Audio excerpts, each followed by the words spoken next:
Hello students, welcome to Science Delight. Science Delight में हम solid state में काफ़ी आगे तक आ चुके हैं। हमने सॉलिड स्टेट में एटॉमिक रेडियस, डिफरेंट टाइप्स के यूनिट सेल्स, उनका एटॉमिक रेडियस का रिलेशनशिप्स, उनके एज लेंथ का relationship, density, packing efficiency, right, उनका पार्टिसिपेशन, कोऑर्डिनेशन नंबर, ये सब चीज़ें हम कर चुके हैं। राइट, लास्ट क्लास में हमने मेजरली डेंसिटी के बारे में पढ़ा था, density of a unit cell, packing efficiency of atoms या packing efficiency of a unit cell के बारे में पढ़ा था और कोऑर्डिनेशन नंबर के बारे में पढ़ा था। तो एक एक करके बस मैं उनको रिवाइज करवा देता हूँ आपको, फिर उसके बाद हम आगे बढ़ेंगे। राइट, अपने आगे क्या बोलते हैं सेशन में। राइट, तो हमने सबसे पहले यहाँ पर मैं लिख देता हूँ आपके साथ, यहाँ पर सिंपल क्यूबिक यूनिट सेल लिख देता हूँ, सिंपल जो कि प्रिमिटिव है। फिर यहाँ पर मैं बॉडी सेंटर लिख देता हूँ और यहाँ पर फेस सेंटर लिख देता हूँ। ठीक है, फेस सेंटर। तो यहाँ पर अगर मैं सबसे पहले हम बात करते हैं कोऑर्डिनेशन नंबर की, तो कोऑर्डिनेशन नंबर की अगर मैं बात करता हूँ यहाँ पर कितना था, कोऑर्डिनेशन नंबर इस केस में था, सिंपल क्यूबिक यूनिट सेल में बताओ 6 था। बॉडी सेंटर्ड में कितना था 8 और फेस सेंटर्ड में कितना था 12। राइट, अगर मैं डेंसिटी के फॉर्मूले की बात करता था तो डेंसिटी का फॉर्मूला आपको पता होगा क्या होता है, rho is equal to Z into what, Z into a upon N A into a cube, जहाँ पर ए हमारे पास एटॉमिक मास था, जो भी एटम रहेगा एटॉमिक मास, और जो z है वो क्या है, पार्टिसिपेशन। तो पार्टिसिपेशन भी आपको पता होना चाहिए। Participation simple cubic unit cell के लिए कितना था 1, बॉडी के लिए 2 और फेस सेंटर के लिए कितना था, बोलो 4। राइट, और यहाँ पर Na का मतलब क्या है, एवोगैड्रो नंबर। राइट, फिर उसके बाद हमने पैकिंग एफिशिएंसी की बात की थी। तो पैकिंग एफिशिएंसी में हमने क्या किया था, पैकिंग एफिशिएंसी सिंपली कितनी थी 52.3% के अप्रॉक्स, या आप इसको 0.52, ये पैकिंग फ्रैक्शन हो जाएगा, ये पैकिंग फ्रैक्शन हो जाएगा। राइट, ये फ्रैक्शन हो जाएगा 0.52, ये परसेंटेज में आ जाएगा एफिशिएंसी। राइट, बॉडी की कितनी थी 68% और या 0.68, या इसको बोल देंगे 74% या 0.74%। इसके बारे में आपको आइडिया होना चाहिए। इसके साथ साथ ही इसके अलावा हमने इससे एक लेक्चर पहले हमने क्या किया था, बहुत सारे बारे किसके बारे में कर लिया था, एटॉमिक रेडियस के बारे में, ये पार्टीशन के बारे में, और उसके बाद उनके ए और आर के रिलेशनशिप के बारे में। तो आप उसको, अगर आपने वो भी नहीं रिवाइज़ किया है तो एक बार उसको भी रिवाइज़ कर लेना। राइट, आगे बढ़ते हैं हमारे चैप्टर की तरफ। पैकिंग एफिशिएंसी की बात करते हैं तो मैं आपको बता रहा था कि कोई भी सॉलिड में जितनी अच्छी पैकिंग होगी उतना ही अच्छा सॉलिड स्टेबल रहेगा। राइट, जितनी अच्छी पैकिंग होगी उसकी सॉलिड उतना ही अच्छा रहेगा। तो अब इस केस में देखो, इस केस में आपको थोड़ा सा नोट करना पड़ेगा कि जो पैकिंग एफिशिएंसी आपको दिखाई देती है, ठीक है, तो पैकिंग एफिशिएंसी क्या है, the constituent particles in a crystal try to pack as closely as possible so as to maintain state of maximum possible density and stability. तो हम बोल सकते हैं जब भी डेंसिटी बढ़ेगी सॉलिड में तो स्टेबिलिटी बढ़ेगी। दूसरी बात, उसकी पैकिंग एफिशिएंसी भी बढ़ेगी। पैकिंग एफिशिएंसी जब बढ़ेगी तो ये तीनों रिलेशन में याद रखना आप। ठीक है, पैकिंग एफिशिएंसी जितनी अच्छी उतना स्टेबल। ठीक है, तो ऑब्वियसली डेंसिटी तो बढ़ी जाएगी। ठीक है, तो आप यहाँ पर देख सकते हैं। ठीक है, यहाँ पर ये क्या है, रैंडमली अरेंज्ड है। आप कैसे भी फुटबॉल को आपने कमरे में भर दिया, लेकिन यहाँ पर क्या है, एक सिस्टमैटिक मैनर है। ठीक है, तो आप बोल सकते हो कि भाई अलग अलग मैनर तरीके से आप किसी भी सॉलिड में पैकेजिंग कर सकते हो। ठीक है, तो पैकेजिंग पहले वन डायमेंशन की बात करते हैं। तो वन डायमेंशन मतलब कि या तो वो एक्स एक्सिस या वाई एक्सिस में, या तो एक्स एक्सिस में रहेगा या वाई एक्सिस में रहेगा या जेड एक्सिस में रहेगा, किसी भी एक लाइन में। या तो आप ऐसे में बना दो, ठीक है, पैकिंग ऐसे में कर दो, या तो आप कैसे कर दो, ऐसे में पैकिंग कर दो। राइट, या तो आप कैसे पैकिंग कर दो, या तो आप ऐसे पैकिंग कर दो। राइट, ऐसे में पैकिंग कर दो। तो आप एक डायमेंशन में पैकिंग कर रहे हो। तो सेम वही ये चीज़ है कि आप, ये कैसी है, packing in one dimension, packing in one dimension. आप दूसरा भी देख सकते हैं, सिंपल सी चीज़ है। ठीक है, ज़्यादा मुश्किल नहीं है। तो अगर मैं यहाँ पर कोऑर्डिनेशन नंबर निकालूँ, कोऑर्डिनेशन नंबर, तो कोऑर्डिनेशन नंबर कितना होगा, ये जो बीच का सेंटर पीस है वो कितने से जुड़ा हुआ है, कितने एलिमेंट से मैक्सिमम जुड़ सकता है। ये जो सेंटर वाला है या तो वो इससे जुड़ सकता है या तो ये जुड़ सकता है। अगर ये लाइन, ये जो बॉर्डर हो वो अगर इनफाइनाइट लंबा हो तो भी कोऑर्डिनेशन नंबर कितना होगा, 2 ही रहेगा। यहाँ पर कोऑर्डिनेशन नंबर कितना होगा, 2। कोऑर्डिनेशन नंबर 2 इस केस में, ठीक है। तो इसमें ज़्यादा बात करने को है नहीं, तो हम बढ़ते हैं आगे, right. Next, close packing in 2 dimension. अब 2 डायमेंशन में कैसा होगा, देखो 2 डायमेंशन में अब आपके पास 2 दरवाजे खुल गए हैं, ठीक है। अब क्लोज पैकिंग, एक तो आप बोल सकते हो सर क्लोज पैकिंग या तो आप ऐसे कर दो, ये है और इसके ऊपर एक कर दो, ऐसे कर सकते हैं क्लोज पैकिंग, राइट। या तो आप ऐसे कर सकते हो, या तो सर आप ऐसे कर दो कि क्लोज पैकिंग में आप थोड़ा सा, जैसे ये आपने सर्कल बनाए, राइट, और इनके बीच में यहाँ कहीं भर दो, ठीक है, ऐसे कुछ, अगर यहाँ पर भी आते हैं तो, ठीक है। फिर इसके इधर ऐसे में कुछ, राइट, ऐसे कुछ बना दो, ओके। तो ये 2 तरह से पैकिंग हो सकती है, या तो एक के ऊपर एक पाइल अप कर दो, या एक दूसरे के ग्रूव्स में, ठीक है, ऐसे भर दो। तो अब क्या होगा, 2 तरह की close packing, 2 type of close packing are present in 2 dimension. पहली कौन सी है, स्क्वायर क्लोज पैकिंग, अभी एक एक करके बताएंगे। दूसरी क्या होती है, हेक्सागोनल क्लोज पैकिंग। तो 2 तरह से पैकिंग हो गई, स्क्वायरली और हेक्सागोनली। अब देखो स्क्वायर क्लोज पैकिंग की अगर मैं बात करूँ, तो स्क्वायर क्लोज पैकिंग मैंने आपको पहले ही बताया कि यहाँ पर क्या होती है, क्लोज पैकिंग कुछ ऐसे तरह से होगी। इसको हम ए टाइप भी बोल देते हैं, 2 डायमेंशन में ए टाइप, क्योंकि एक ही तरह की क्या है, 2D में एक ही तरह की लेयर्स हैं। और यहाँ पर आपको दिख रहा होगा कि स्क्वायर क्लोज पैकिंग क्यों बोल रहे हैं। आप इसको ऐसे अरेंज करो, या जैसे इन्होंने बताया हुआ है ऐसे अरेंज करो, ठीक है, ये स्क्वायर बना रहा है, ओके। अब स्क्वायर क्लोज पैकिंग का सही तरीका ये वाला है, ओके। ऐसा क्यों बोल रहा हूँ मैं, क्योंकि यहाँ पर आप ए और आर का रिलेशनशिप इजीली निकाल सकते हो। इससे आपको ए और आर का रिलेशनशिप क्या हो जाएगा, ए मतलब जो ए है इसका मतलब क्या हुआ, एज लेंथ, राइट। अब यहाँ पर तो 2D है तो क्यूब तो बोल नहीं सकता, तो मैं क्या बोलूँगा, स्क्वायर बोलूँगा। तो स्क्वायर का एज लेंथ क्या होगा, ए। तो ए इज इक्वल टू क्या है, मैं बोल देता हूँ सर 2R है। क्यों, क्योंकि आप देखो, खुद देखो यहाँ पर, ठीक है, अगर ये ऐसे में है, राइट, ऐसे में है ना, एक के ऊपर एक, ठीक है, और मैं यहाँ पर एक स्क्वायर बना रहा हूँ, एक क्या बना रहा हूँ, क्योंकि इसमें अगर मैं इन सब के सेंटर को जोड़ता हूँ, ठीक है, इन सब के सेंटर को जोड़ता हूँ, तो ऑब्वियसली हर रेडियस तो सब जगह सेम होता है, तो रेडियस सेम रहेगा, तो वो सारे साइड सेम होंगे। और ए, अगर मैं इसकी एज लेंथ को ए मानता हूँ, तो यहाँ पर 2 रेडियस मिल रहे हैं मुझे, तो ए इज इक्वल टू 2R कर दिया, जैसे कि हम कर ही रहे थे, ओके। तो ये स्क्वायर क्लोज पैकिंग है। आप चाहो तो इसमें कोऑर्डिनेशन नंबर भी निकाल सकते हो। तो कोऑर्डिनेशन नंबर क्या है, तो कोऑर्डिनेशन नंबर आप देख सकते हो कि एक एटम कितने एटम से जुड़ा हुआ है। कोऑर्डिनेशन नंबर क्या है, यहाँ पर ये वाला एटम देखूँ मैं, तो ये वाला एटम इससे भी जुड़ा हुआ है, इससे भी जुड़ा हुआ है, इससे भी जुड़ा हुआ है और इससे भी जुड़ा हुआ है। कोऑर्डिनेशन नंबर कितना बोल सकते हैं आप, सर कोऑर्डिनेशन नंबर हो गया मेरा 4 कोऑर्डिनेशन नंबर हो गया स्क्वायर क्लोज पैकिंग में, 4, ठीक है। अब यहाँ पर नेक्स्ट हम बात करते हैं कि सर यहाँ पर पैकिंग एफिशिएंसी निकाल सकते हैं क्या। मैंने बोला चाहो तो कुछ भी कर सकते, ठीक है, पैकिंग एफिशिएंसी निकालो इसकी। तो यहाँ पर आपको पता है, यहाँ पर आप वॉल्यूम नहीं निकालोगे, लेकिन यहाँ पर पैकिंग एफिशिएंसी का फॉर्मूला क्या होगा, यहाँ पर होगा area of circle upon area of square into 100।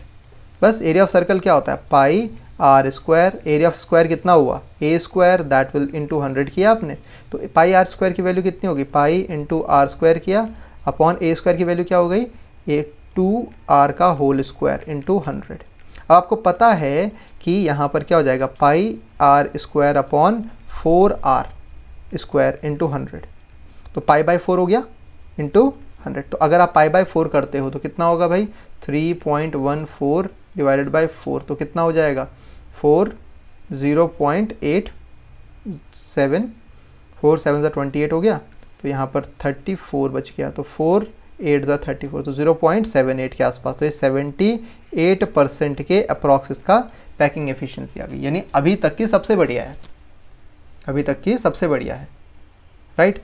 Next hexagonal close packing, next कौन सी हमारी, हेक्सागोनल क्लोज पैकिंग। तो स्क्वायर क्लोज पैकिंग में हमने क्या निकाला, कोऑर्डिनेशन नंबर 4 निकाला, ठीक है। फिर उसमें हमने और क्या निकाला था कि वहाँ पर जो ए होता है, एज लेंथ होती है, वो 2R के बराबर होती है, ठीक है, आप ऐसे बोल सकते हो। और इसमें जो पैकिंग एफिशिएंसी अगर आप निकालना चाहो तो 78% के अप्रॉक्स है।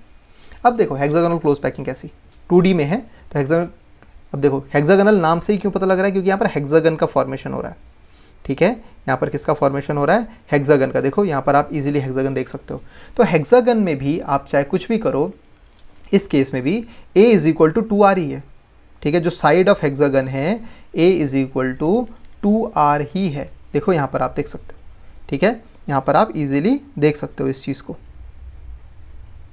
राइट। हेक्सागन है और हेक्सागन ये सर्कल, ये हेक्सागन की साइड जो है वो ये। अगर मैं इसको यहाँ पर इसके सेंटर से ज्वाइन कर देता हूँ ऐसे, राइट, तो आपको पता है ये भी क्या होगा, एक इक्विलेटरल ट्राइंगल होगा। ये क्या होगा, इक्विलेटरल ट्राइंगल, ठीक है।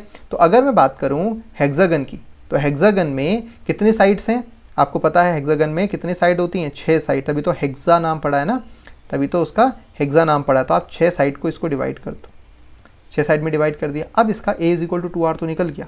अब आपको क्या निकालना है, कोऑर्डिनेशन नंबर निकालना है। तो आप देखो सेंटर वाला एलिमेंट कितनों से जुड़ा हुआ है, तो अभी हमने जोड़ के देख लिया कितने हो गए, तो इसका कोऑर्डिनेशन नंबर कितना हो गया, कोऑर्डिनेशन नंबर 6 हो गया। 6 एलिमेंट से ये जुड़ा हुआ है, सिंपल सा तरीका है, ठीक है। आप देख लो इस 6 एटम से जुड़ा हुआ है, तभी तो हेक्सागन हुआ।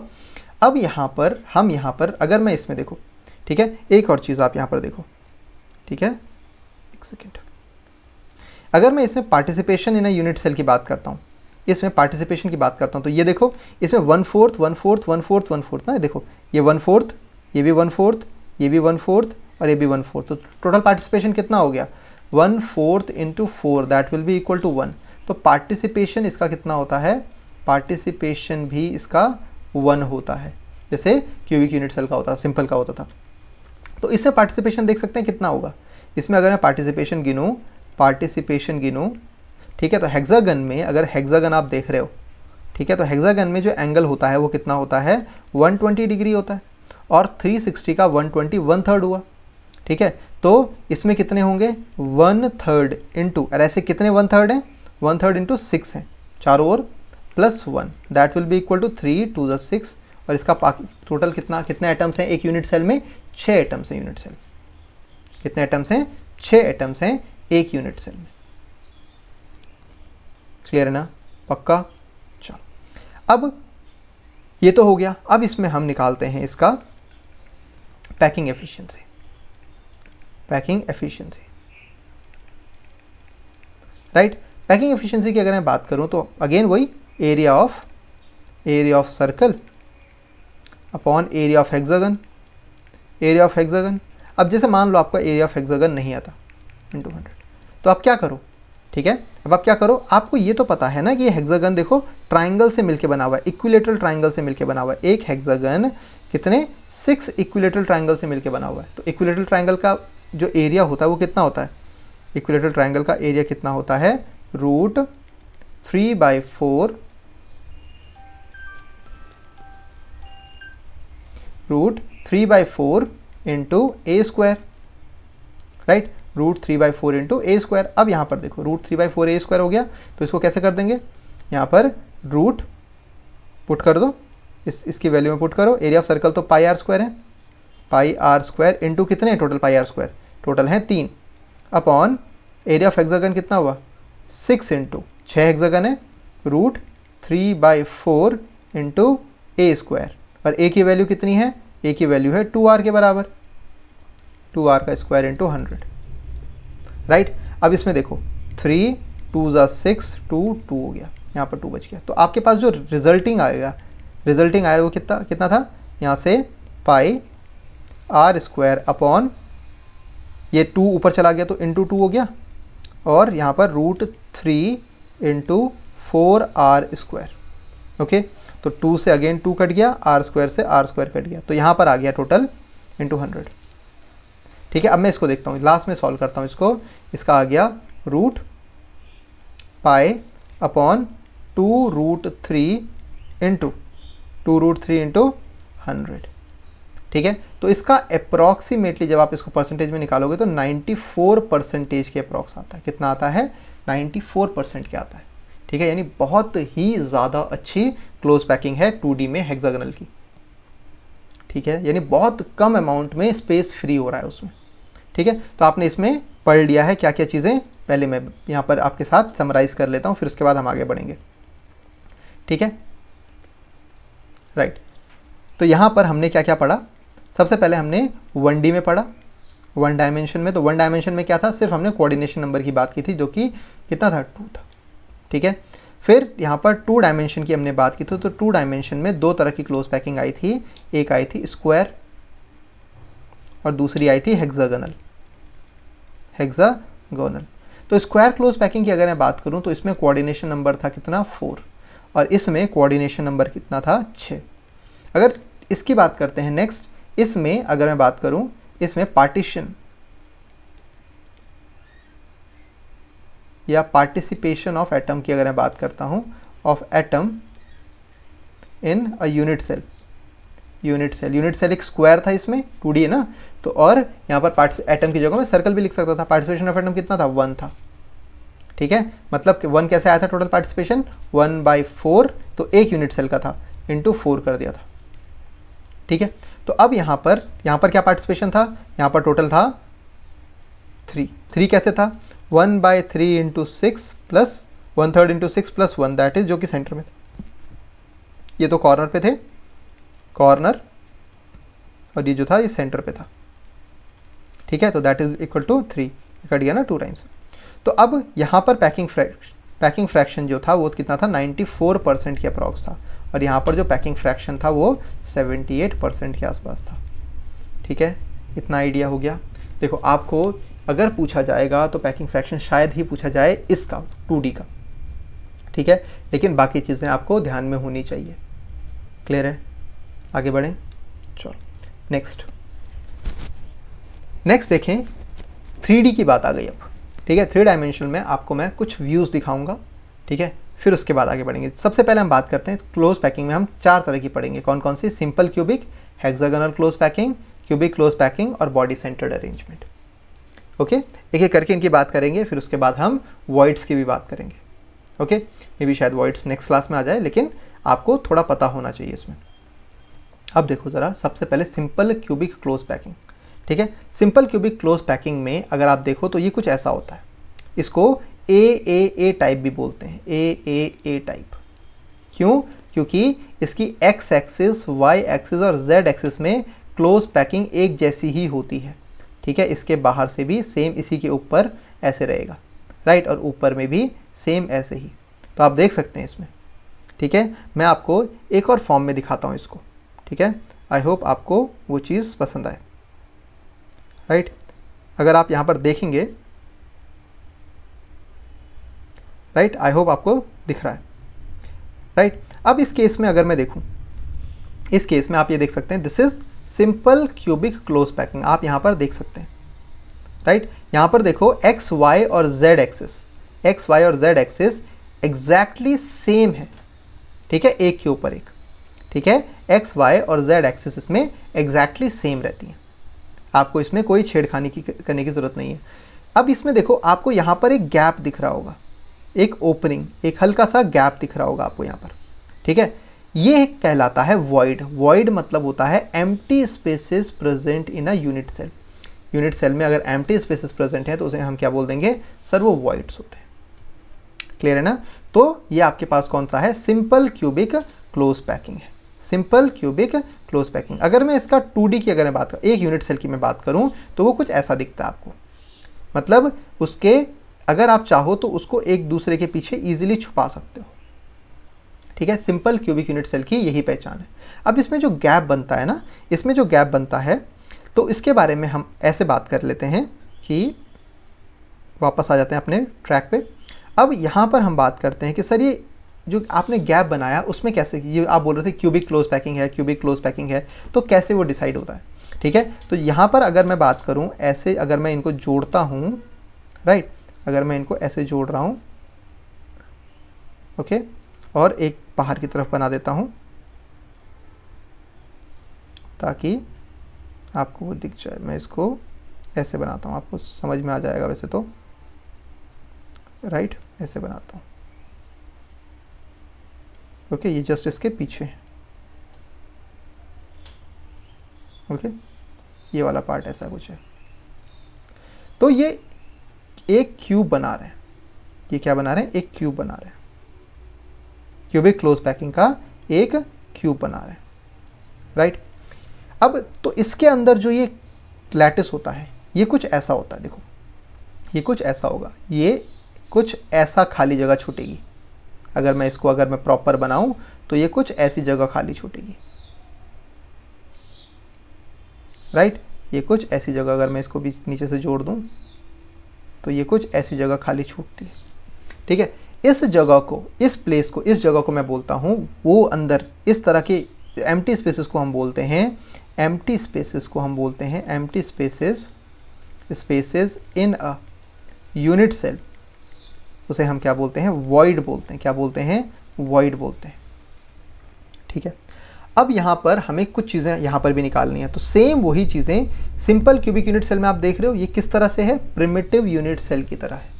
तो इसमें हर चीज़ एग्जैक्टली वैसे ही रहेगी जैसे प्रिमिटिव क्यूबिक यूनिट सेल में होती है। कैसा टाइप है, ए टाइप है, ओके। तो यहाँ पर हम बात करते हैं कि यहाँ पर जो होगा, यहाँ पर जो वॉइड्स होंगे, यहाँ पर वॉइड कैसा है, वॉइड है क्यूबिक वॉइड। कैसा वॉइड है, क्यूबिक वॉइड। आपने देखा क्यूबिक वॉइड कैसा होता है, राइट। क्यूबिक वॉइड कैसा होता है, जब अंदर से क्यूब बनना शुरू हो जाए, ठीक है। क्योंकि आपको पता है कि अंदर क्या होगा, कुछ ऐसा स्ट्रक्चर बनेगा, ऐसा स्ट्रक्चर और ऐसा स्ट्रक्चर बनेगा, ठीक है। तो जब आप इन स्ट्रक्चर को आपस में जोड़ते हो ना, इन स्ट्रक्चर को आपस में जोड़ते हो ना, तो वो क्यूब का शेप ले लेता है, ठीक है। वो क्या कर देता है, क्यूब का शेप ले लेता है, राइट। वो एक क्यूब बना देता है, ठीक है। वो एक क्यूब बना देता है, इसलिए इसको बोलते हैं क्यूबिक क्रिस्टल लैटिस, ठीक है। या सॉरी, उसको बोलते हैं क्यूबिकल वॉइड बोलते हैं। सबसे बड़ा वॉइड होता है क्यूबिकल वॉइड, ठीक है। समझ में आया। तो इसमें आप easily, simple cubic unit cell की अगर मैं बात करूं तो इसमें आप इजीली हर चीज़, जैसे कोऑर्डिनेशन नंबर कितना हो रहा था, इसमें कोऑर्डिनेशन नंबर हो रहा था कितना, 6, कोऑर्डिनेशन नंबर 6 होगा। फिर उसके बाद कोऑर्डिनेशन नंबर के बाद हमने बात की थी क्या, पार्टिसिपेशन। तो पार्टिसिपेशन कितना होता है, पार्टिसिपेशन इसमें भी 1 ही होता है। पार्टिसिपेशन के बाद हमने बात की थी इसकी पैकिंग फ्रैक्शन। तो पैकिंग एफिशिएंसी की अगर मैं बात करता हूं तो पैकिंग एफिशिएंसी थी 52.3% या 0.52 भी बोल सकते थे आप, राइट। और इसमें z की वैल्यू जो थी वो 1 थी। बस ये चीज़ आपको पता होनी चाहिए, ओके। ईजिली निकल जाएगा, ठीक है। आई होप 3 डायमेंशनल में आपको समझ में आ गया होगा ये वाला part. Next, hexagonal close packing. Hexagonal close packing में आप इजीली देख सकते हो कि यहाँ पर क्या है, ए बी, मतलब एक लेयर ऐसी होगी, जैसे मान लो एक लेयर ये है, राइट। इसको मैं ऐसे बनाता हूँ, ये लेयर, फिर इसके ऊपर ऐसे ये बी लेयर ऐसे, राइट, ऐसे, ओके। ये वाला पार्ट आपको समझ में आ गया होगा। ज़्यादा कुछ जैसा हेक्सागन बनता ही है, हेक्सागोनल क्लोज पैकिंग। ये तो 2D है। अब क्या होगा, अब आप बोल सकते हो सर ये तो 2D है, इसमें तो क्या दिक्कत है। लेकिन अगर मैं 3D में क्या करूं, ऐसे ही एक लेयर इसके ऊपर डालूं, लेकिन कैसे, इसके ग्रूव्स के बीच में, यहाँ पर इसके जो गैप्स हैं उनके बीच में, इसके ठीक ऊपर नहीं, इनके गैप्स के ऊपर, देखो इन गैप्स के ऊपर, इन गैप्स के ऊपर, ओके। तो ये कहलाएंगे। फिर ऐसे ही एक लेयर और डाल देते हैं, तो जो नेक्स्ट लेयर आएगी वो जस्ट इसके ऊपर आ जाएगी, इस येलो वाले के ऊपर आ जाएगी। तो ए बी ए इसलिए बोलते हैं क्योंकि ये नीचे वाली लेयर ए और ऊपर वाली लेयर जो आ गई वो बी लेयर हो गई। फिर वैसे ही ए लेयर ऊपर, जैसे कि आप यहाँ पर देख सकते हैं ये ए लेयर आई। अब ये जो ये वाला पार्ट होगा ना वो यहाँ पर आ रहा होगा, ये जो येलो वाला पार्ट है वो यहाँ आ रहा होगा, इसके गैप में, इसके गैप में आ रहा होगा, राइट। तो ये हो गई। फिर इसके ऊपर ये वाले गैप्स जो हैं, ये वाले गैप्स जो हैं, ये गैप को ये फिल करेंगे, इसीलिए इसको ए बी लेयर बोला गया, ठीक है। अगर आपको डाउट होता है तो मैं आपको फिर से आपको दिखाता हूँ कैसे हो रहा है, ठीक है। चलो हम बात करते हैं अपने हेक्सागोनल क्लोज पैकिंग की। तो आप यहाँ पर देख सकते हैं, ठीक है, आपको ये चीज़ दिख रही है। अब मैं इसको थोड़ा सा टिल्ट करता हूँ, देखो ये ऐसी है ना, ठीक है। अब मैं इसको नीचे ला रहा हूँ, नीचे ला रहा हूँ। अब देखो इसमें ये एक्चुअल में इतना भी आसान नहीं है जितना आप समझ रहे हो, ठीक है। ये ऐसे अरेंज्ड है, ठीक है। मतलब जो ये येलो वाले हैं, जो ये आपको येलो वाले दिख रहे हैं, इसके गैप्स में ये रेड वाले भरे हुए हैं। और रेड के गैप में येलो वाले भरे हुए हैं। अगर आप देखो तो रेड को पीछे करेंगे तो इनके गैप में येलो वाले हैं। ओके, अगर मैं रेड को देखता हूँ तो रेड के गैप में कौन है, येलो वाले भरे हुए हैं, और येलो को देखता हूँ तो येलो के गैप में क्या है, रेड वाले फिल है। इसे बोलते हैं ए बी टाइप। देखो ए बी टाइप की लेयर है। आई होप क्लियर हो रहा है आपको। ठीक है, ए लेयर्स क्लियर हो गई। देखो ये तो थोड़ा सा बड़ा हो गया। ठीक है, तो ए बी टाइप की लेयर्स ऐसे ही होती हैं। क्लियर हो गया। लेकिन इससे जो बनता है, इससे क्या बनेगा उसकी बात करते हैं अब हम। ठीक है, इसको एक और बार देख लो आप। देखो ऐसे अरेंज होता है। This is hexagon. आपको हेक्सागन तो इजीली दिख रहा होगा। इसमें एक हेक्सागन ये है, एक येलो का हेक्सागन आप देख सकते हो। ठीक है, तो एक हेक्सागन के ऊपर दूसरा हेक्सागन, दूसरा हेक्सागन के ऊपर तीसरा हेक्सागन, लेकिन लेयर्स सेम है। राइट, क्लियर हुआ ना? ओके, देखो नेक्स्ट। राइट, अब देखो फोकस करते हैं इस पर। ठीक है, अब इसमें हमें कुछ चीज़ें आपको निकालनी पड़ेंगी। देखो यहाँ पर हो क्या रहा है, यहाँ पर अगर मैं थोड़ा सा और डिटेल में देखता हूँ इसमें, तो आप यहाँ पर देख सकते हो कि ये जो पार्ट हैं, ये ऊपर वाले जो हैं ये कितने हैं, 6 हैं। राइट, और ये नीचे वाले जो 6 हैं, ठीक है, ये तो इसमें सिर्फ और सिर्फ कितना पार्टिसिपेट कर पा रहे हैं, 1/3। कितना, कैसे पता? देखो आप खुद देख सकते हो। ठीक है, 1/3, क्योंकि ये स्पेस ऑक्यूपाई करता है कितना, 1/3 ही ऑक्यूपाई करता है। ठीक है, आप खुद देखो हेक्सागन में। ठीक है, तो ऐसे कितने हैं टोटल मिला के 1/3 के, 1 2 3 4 5 6 और 12, 6 और 6 12, तो 12। तो ऐसे तो कितने आ गए इसमें, इसमें आ गए 4 आ गए। 3 4 12 होता है। ओके, नेक्स्ट देखो, नेक्स्ट इसमें ये वाले पार्ट हैं। देखो ये और ये, राइट, ये वाला और ये वाला। ओके, ये वाला और ये वाला। ठीक है, सॉरी ये 1/4 नहीं, ये 1/6 होगा ना, 1/3 क्यों आएगा, ये 1/6 पार्टिसिपेट करेगा, 2 आएंगे यहाँ। राइट, तो ये वाला कितना हो गया, देखो 1/6 कैसे आ रहा है आप खुद देखो, सोचो। ठीक है, आप खुद सोचो कि ये हेक्सागन का पार्टिसिपेशन कितना है। इस हेक्सागन का पार्टिसिपेशन कितना है, 1 2 3 4 5 6। तो वैसे ही इन एलिमेंट्स का भी, जैसे ये लेयर मैं ऊपर की लेयर बना रहा हूँ ना, ये ऊपर की लेयर कैसे बन रही है, तो इसके इधर पे भी एक फॉर्म होगी। राइट, एक इधर पे भी फॉर्म होगी, एक ऊपर भी बनेगी, एक साइड में ही बनेगा। तो एक एटम कितने एटम से जुड़ रहा है, 6 एटम से। जब एक एटम 6 एटम से जुड़ रहा है तो वो एक अकेला एक एटम को कितना प्रोवाइड कर रहा होगा, 1/60 प्रोवाइड कर रहा होगा ना। अगर एक एटम को आप 6 पार्ट में डिवाइड कर रहे हो तो एक साइड वो कितना पार्टिसिपेट करेगा, 1/6। तो ये 1/6 इसलिए लिखा गया था। राइट, तो यहाँ पर पार्टिसिपेशन की अगर मैं बात करूँ तो कितना आएगा पार्टिसिपेशन, अगर मैं इसका पार्टिसिपेशन आइडेंटिफाई करने की कोशिश करता हूँ हेक्सागोनल क्लोज पैकिंग का। ठीक है, तो हेक्सागोनल क्लोज पैकिंग का पार्टिसिपेशन आप थोड़ा सा ध्यान से देखो यहाँ पर कि participation of hexagonal close packing कितना होगा, आप खुद सोचो। ठीक है, एक तो हो गया 1/6 इंटू 12, ऐसे 12 हैं जिनका 1/6 हो रहा participation, that is equal to how much, 2। तो 2 तो ये कॉर्नर वाले हो गए। अब एक बचा हुआ है ये वाला पार्ट जो कि कहाँ पर है, इसके फेस पे है, एक है नीचे वाले के फेस पे, तो वो कितना हो गया, ये तो कौन से वाले थे, कॉर्नर वाले थे। अब उनका तो पार्टिसिपेशन 1/2, जो फेस पे होता है उनका पार्टिसिपेशन तो 1/2 होता है। तो ऐसे कितने हैं, 2, तो ये भी कट गया और कितने आ गए, 1। तो ये कौन से थे, फेस पे थे। जो ये नीचे वाला फेस आप देख सकते हैं, ये ऊपर वाला फेस, आप ये वाला फेस देखो ना, यहाँ पर आधा कटा हुआ, जैसे यहाँ पर आप इजीली देख सकते हो इनको, देखो। ठीक है, ये इसकी बात कर रहा हूँ मैं, ये वाले जो बात है। ठीक है, ये आधे आधे ही है। राइट, ये वाला पार्ट भी। ठीक है, तो इनका कितना हो गया, हाफ हो गया। और ये जो पार्ट आपको दिख रहे हैं, ये वाले जो पार्ट हैं, ये कितने हैं, 1/6 थे। ओके, नेक्स्ट, अब फेस के अलावा लास्ट ये 3 एलिमेंट जो एकदम बीच में है, जो बीच में है, एग्जैक्ट सेंटर में है, तो उनका पार्टिसिपेशन कितना होगा, उनका पार्टिसिपेशन होगा 3, फुल पार्टिसिपेशन, जो कि सेंटर में है। ठीक है, जो सेंटर में है उनका पार्टिसिपेशन कितना होता है, फुल। तो full participation in total atoms in a unit cell, hexagonal unit cell, total atom in hexagonal close packing कितने हुए, 6 हैं। 6 स्फेयर्स प्रेजेंट हैं एक हेक्सागोनल यूनिट सेल में। ओके, अब यहाँ पर कोऑर्डिनेशन नंबर भी निकाल सकते हैं आप। कोऑर्डिनेशन नंबर आपको पता है HCP का कोऑर्डिनेशन नंबर कितना होता है, 6 होता है, करेक्ट। हेक्सागोनल क्लोज पैकिंग का कितना होता है, 6 होता है।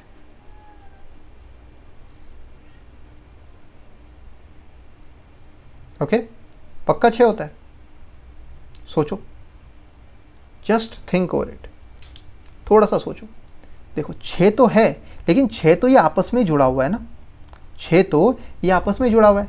3 ये ऊपर वाले इसके आए, मतलब हुआ क्या कि इस बीच वाले सर्कल को मैं निकालता हूँ, इस बीच वाले सर्कल को मैं निकालता हूँ जो कि 6 साइड से जुड़ा हुआ है, राइट। अब 3 तो इसके ऊपर आ रहे हैं ना, ये देखो ये 3 तो आ रहे हैं ना इसके ऊपर, जिनके बीच में ये रहेगा। फिर 3 यहाँ पर आ रहे हैं,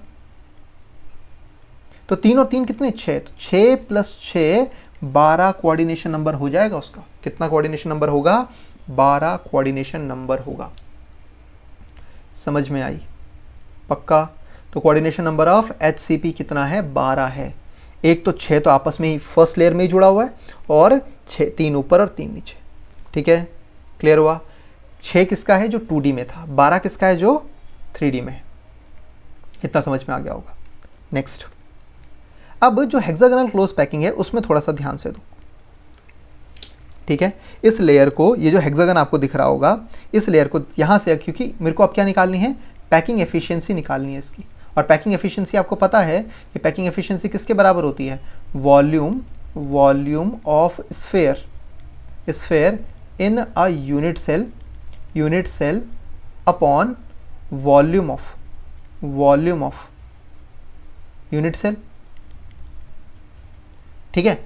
यहाँ पर हर चीज़ मुझे मिल जाएगी, ठीक है। मुझे A और R का रिलेशन भी पता है, A = क्या है, 2R के बराबर है, क्योंकि आप इजीली देख सकते हो हेक्सागन की साइड है यहाँ पर, ठीक है। इजीली आप हेक्सागन के साइड्स को आप इजीली देख सकते हो, देखो, ठीक है। यहाँ पर हेक्सागन के साइड्स को आप इजीली देख सकते हो, ठीक है। तो हेक्सागन की साइड किसके बराबर है, 2R के बराबर है, कोई दिक्कत नहीं है, ठीक है। और वॉल्यूम ऑफ स्फेयर भी आप इजीली निकाल सकते हो, that is equal to, volume of sphere कितना हो जाएगा, देखो वॉल्यूम ऑफ स्फेयर हो जाएगा 4/3 πr³। तो वॉल्यूम ऑफ स्फेयर हो जाएगा 4/3 × πr³ तो निकाल दोगे। अब कितने हैं इसमें स्फेयर, 6 स्फेयर हैं, अपॉन, अब इसका भी तो निकालना है हेक्सागन का। अब हेक्सागन में आपको पता है कि यहाँ पर आपके पास इक्विलेटरल ट्राइंगल्स हैं, ये देखो, ये इक्विलेटरल ट्राइंगल है ना। तो इक्विलेटरल ट्राइंगल का कितना होता था, √3, ठीक है। इक्विलेटरल ट्राइंगल का कितना होता था, इसका होता था √3/4 √3/4 × a², √3/4 × a²। और ऐसे कितने हैं यहाँ पर इक्विलेटरल ट्राइंगल, यहाँ पर 6 हैं, सिर्फ ये वाला गिना मैंने। सरफेस तो ये पूरा ही आएगा ना, पूरा ही आ जाएगा, तो ऐसे 6 हैं इनटू।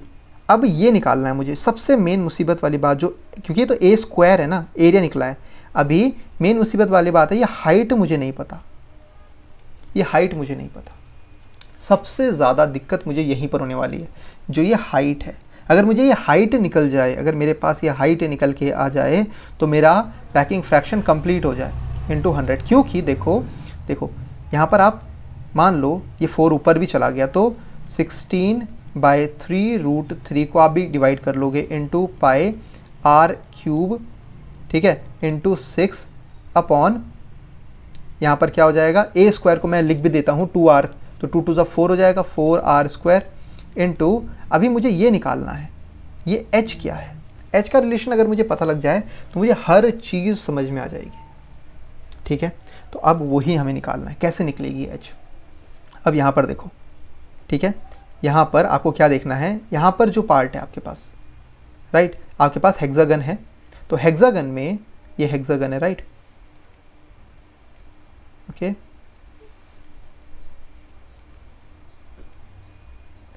ये हेक्सागन है, ओके, आपको यहाँ पर दिख जाएगा हेक्सागन, राइट। ये आपको हेक्सागन बन गया, राइट। अब इसके बीच में यहाँ पर क्या होंगे आपके पास, ऐसे ये और ये 3, इनके बीच में एक इस वाले में, एक इस वाले में, एक इस वाले में, करेक्ट। अब नीचे भी हेक्सागन वाली लेयर आ जाएगी। तो अब आप ये देखेंगे कि यहाँ से लेके यहाँ तक की लेयर आधी रहेगी, और इसके नीचे अगर कोई हेक्सागन बन भी रहा है, अगर यहाँ पर कोई हेक्सागन बन भी रहा है, यहाँ पर कोई हेक्सागन बन भी रहा है, तो यहाँ से लेके यहाँ तक की लेयर h/2 और ये हो गई h/2। तो ये दोनों आधी आधी लेयर्स हैं। मतलब यहाँ से लेके यहाँ तक आधी काम आसान हो गया हमारा, कि अगर मुझे यहाँ से लेके, क्योंकि यहाँ से लेके यहाँ तक की लेयर और यहाँ से लेके यहाँ तक की लेयर h/2 और h/2 के बराबर हो गई। अब मुझे सिर्फ ये लेयर का निकालना है। अब इस लेयर में आप एक चीज़ नोट करो, इस लेयर में ये वाला जो पार्ट है या ये वाला जो ट्राइंगल है वो कहाँ पर आ रहा है एक्चुअल में, ये एग्जैक्ट इसके सेंटर में आ रहा है। ये वाला जो ट्राइंगल है ये एग्जैक्ट इसके सेंटर में, अल्टरनेट वाले में, और ये वाला इसके सेंटर में आ रहा है। ठीक है, तो मैं ऐसे बनाता हूँ कि एक ट्राइंगल है मेरे पास, ठीक है, आप इसको ऐसे देखो, ये एक ट्राइंगल है मेरे पास, ऐसे ट्राइंगल है मेरे पास, ठीक है। यहाँ पर ये जो सेंटर है, इसका सेंटर है, किसी भी एक को मान लो आप, ठीक है, जो बी लेयर है उसका सेंटर है, इसको मैं बी लेयर मान लेता हूँ, इसको ए लेयर मान लेता हूँ। अब वो आ रहा है जस्ट इसके कहाँ पर, सेंटर में, ठीक है, सेंटर में आ रहा है। और यहाँ से यहाँ तक की डिस्टेंस कितना है भाई, यहाँ से यहाँ तक की डिस्टेंस, ये डिस्टेंस मतलब इससे इस तक की डिस्टेंस है कितनी, 2r, और ये दोनों ये वाली डिस्टेंस भी कितनी है, 2r। अब एक चीज़ नोट करो, यहाँ से मैं परपेंडिकुलर बनाता हूँ, ठीक है, परपेंडिकुलर बनाता हूँ इस तरह से कि ये r और ये 8 को बाइसेक्ट कर दे, ठीक है, एक परपेंडिकुलर बनाया। और क्योंकि ये तो इक्विलेटरल ट्राइंगल है, राइट, ये तो क्या है, इक्विलेटरल ट्राइंगल, तो इसमें मैं एक बाइसेक्टर, एंगल बाइसेक्टर बनाता हूँ, जो कि किसके बराबर है, इक्विलेटरल ट्राइंगल का एंगल कितना होता है, 60 डिग्री। तो यहाँ पर मैं इसको 30 डिग्री में तोड़ दिया मैंने इसको, ये हो गई 30 डिग्री। अब मेरे पास अगर ये चीज़ आ गई, क्योंकि ये तो परपेंडिकुलर है ना, ये तो इस पर परपेंडिकुलरली गिर रहा है, तो अगर मेरे पास ये इसके परपेंडिकुलर है, ठीक है, इसकी वैल्यू आ गई, तो ऑटोमेटिकली मेरे पास ये वाली वैल्यू भी आ जाएगी, ठीक है। तो यहाँ पर आप देखो, यहाँ पर हो जाएगा cos 30 डिग्री। अगर मैं cos 30 डिग्री की बात करता हूँ तो वो किसके बराबर होता है, बेस क्या है, r है, और हाइपोटेन्यूज कितना है हमें निकालना है।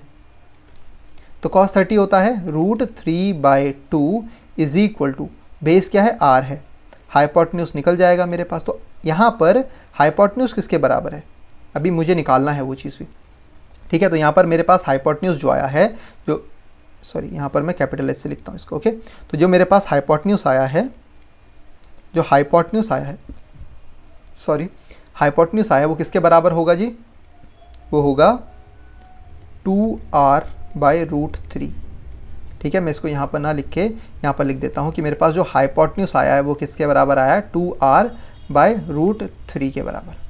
लेकिन अभी भी मुझे ये हाइट निकालनी है, ये निकालनी है मेन, तो ये जो बड़ी सी है, ठीक है, ये बड़ी सी हाइट निकालनी है, मतलब ये परपेंडिकुलर डिस्टेंस निकालना है। तो ये जो परपेंडिकुलर डिस्टेंस निकालना है मुझे, तो कैसे निकालूंगा अब मैं, ठीक है।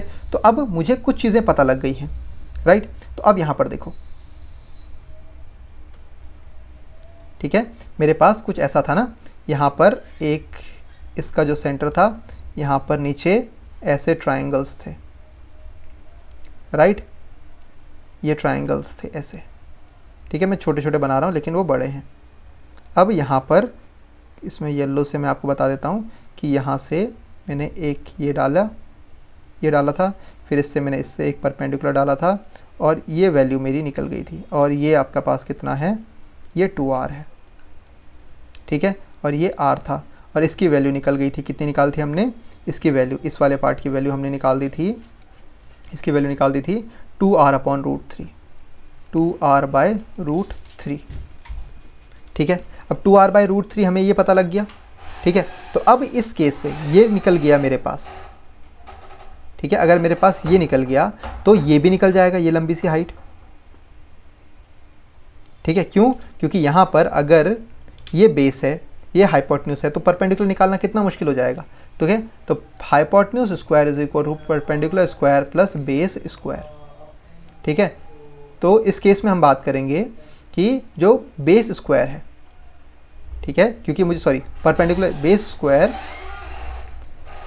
स्क्वायर इज इक्वल टू क्या होगा, hypotenuse square minus base square, okay. तो अब परपेंडिकुलर स्क्वायर तो मुझे नहीं पता, लेकिन मेरे पास हाइपोटेन्यूज स्क्वायर और बेस स्क्वायर है। हाइपोटेन्यूज स्क्वायर कितना है 2r का होल स्क्वायर, और बेस कितना है मेरे पास 2r अपॉन √3 का होल स्क्वायर। परपेंडिकुलर की वैल्यू कितनी आ जाएगी अंडर रूट में, कितना हो जाएगा यहाँ पर 4r square minus 4r square upon 3। ठीक है, इसको मैं कर दूं, परपेंडिकुलर की वैल्यू कितनी हो गई, परपेंडिकुलर की वैल्यू हो गई अंडर रूट में, अंडर रूट में कितना हो गया, यहाँ पर मैं 12r square minus 12r square minus 4r square upon 3 that will be equal to under root में कितना आ जाएगा 8r स्क्वायर अपॉन √3 अपॉन 3। ठीक है, तो यहाँ से जो वैल्यू निकलेगी वो निकलेगी 2 इंटू, यहाँ से जो वैल्यू निकलेगी वो निकलेगी परपेंडिकुलर कितना हो जाएगा 2 √2 बाई 3 r, 2 √2 बाई 3 r। ठीक है, ये तो r की वैल्यू है, लेकिन परपेंडिकुलर जो था यहाँ पर, ये जो परपेंडिकुलर था आप देख सकते हैं वो तो सिर्फ h/2 था, तो h की वैल्यू कितनी हो जाएगी, तो the h will be 4 √2 by 3 r। Clear हुआ, h निकल गया मेरे पास। अगर मेरे पास h निकल गया, अब तो मैं पैकिंग फ्रैक्शन इजीली निकाल सकता हूँ h की वैल्यू पुट करके। ठीक है, तो मैं यहाँ पर पहले कट कर देता हूँ, उसके बाद पैकिंग फ्रैक्शन निकल जाएगा। देखो 6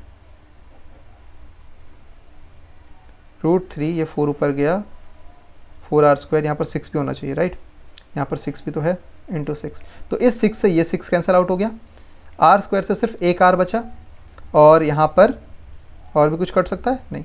ठीक है, तो यहाँ पर कितना आ गया 16 पाई r अपॉन, ये हो जाएगा 16 पाई r अपॉन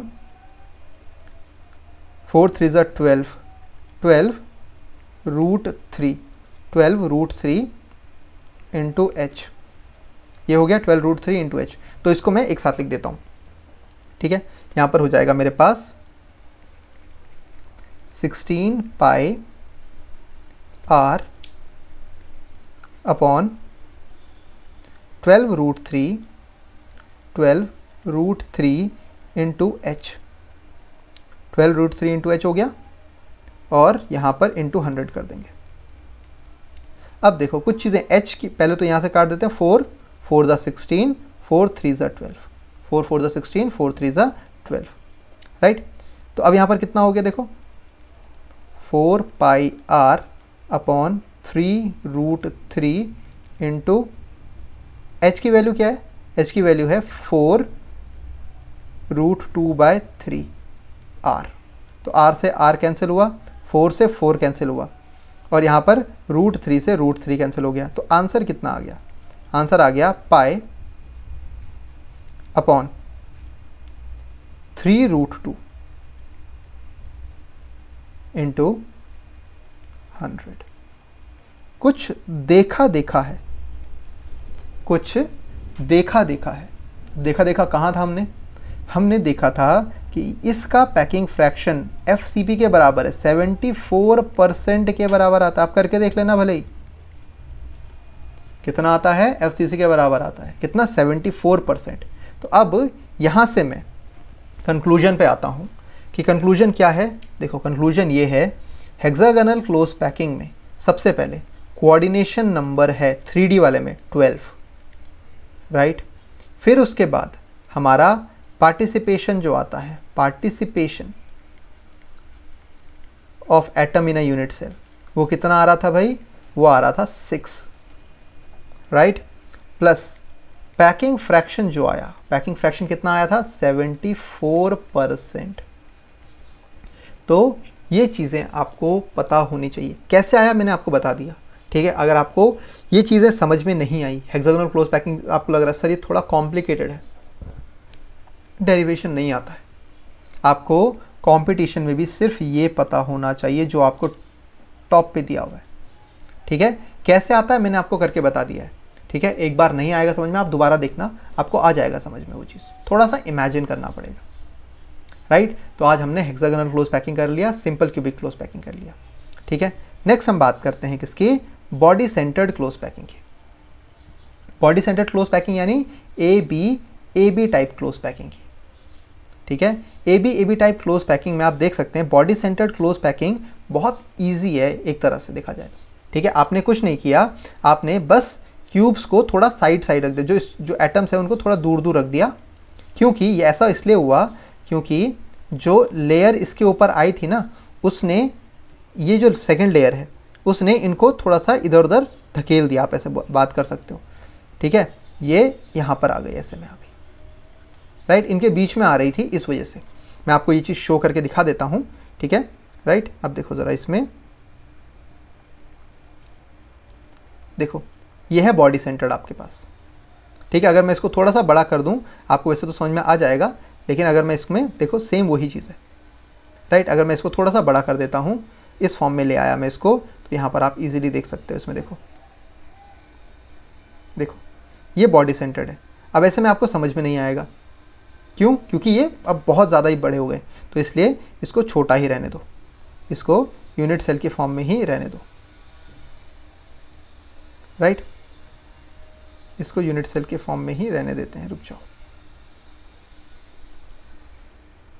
ये यूनिट सेल के फॉर्म में ही रह जाएगा तो ठीक रहेगा, ठीक है, यूनिट सेल है, ओके। तो बीसी से समझ में आ गया ना, ठीक है। आप देख सकते हो कि इन चारों के बीच में है ये बड़ा सा, तो इसीलिए वो थोड़ा खिसका हुआ है, ठीक है, थोड़ा सा सेपरेटेड है, ओके। नेक्स्ट देखो,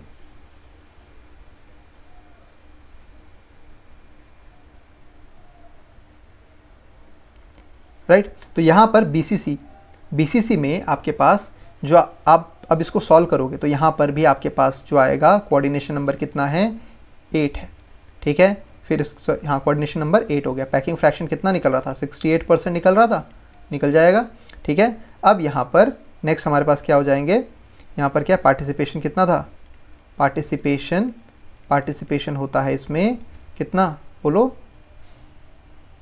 2, ठीक है। 1/8 × 8 हमने किया था, प्लस 1 किया था, तो सेंटर में था, ये कॉर्नर्स पे थे, तो ये बॉडी सेंटर्ड का है, ठीक है। आज इसको हम यहीं तक करते हैं, क्योंकि आज बहुत ज़्यादा हो गया है ऐसा लगता है मुझे आप लोग के लिए, क्योंकि हेक्सागोनल क्लोज पैकिंग में आपको थोड़ा सा दिमाग लगाने की ज़रूरत पड़ेगी, उसको 1-2 बार देखना पड़ेगा आपको वीडियो, ठीक है। तो यहाँ पर हेक्सागोनल क्लोज पैकिंग तक और बीसीसी तक हमने ख़त्म कर दिया। अब एक ही बचा हुआ है एफसीसी, क्योंकि एफसीसी अगेन उसमें ये तो ए टाइप ए बी टाइप के दोनों कर दिए, अब एबीसी टाइप है, मतलब अब एक नहीं, पहले तो एक ही लेयर आ रही थी, एक के ऊपर एक, फिर एक के ऊपर दूसरी डिफरेंट टाइप की, फिर पहले वाली, फिर दूसरी वाली। अब क्या करेंगे, एक के ऊपर दूसरी के ऊपर तीसरी तरह की एबीसी टाइप की लेयर करेंगे, ठीक है। तो उसके लिए भी आपको थोड़ा सा अपने अंदर पोटेंशियल जनरेट करना पड़ेगा ताकि आपको वो चीज़ समझ में आए। तो आई होप यहाँ तक आपको क्लियर हुआ होगा, ठीक है। चलो आज इसको यहीं तक ही करते हैं। एक बार इसको बुक से ज़रूर पढ़ना, एनसीईआरटी ज़रूर पढ़ना इसके साथ, ठीक है। बहुत इजी हो जाएगा चीज़ें आपके लिए अगर आप उस चीज़ को समझ के चलते हो, थोड़ा इमेजिन करना ज़रूर पड़ेगा, लेकिन वो इजी हो जाएगा, ठीक है। फिर मिलते हैं नेक्स्ट क्लास में, तब तक पढ़ते रहो और लाइक शेयर सब्सक्राइब करते रहो, ओके, बाय बाय।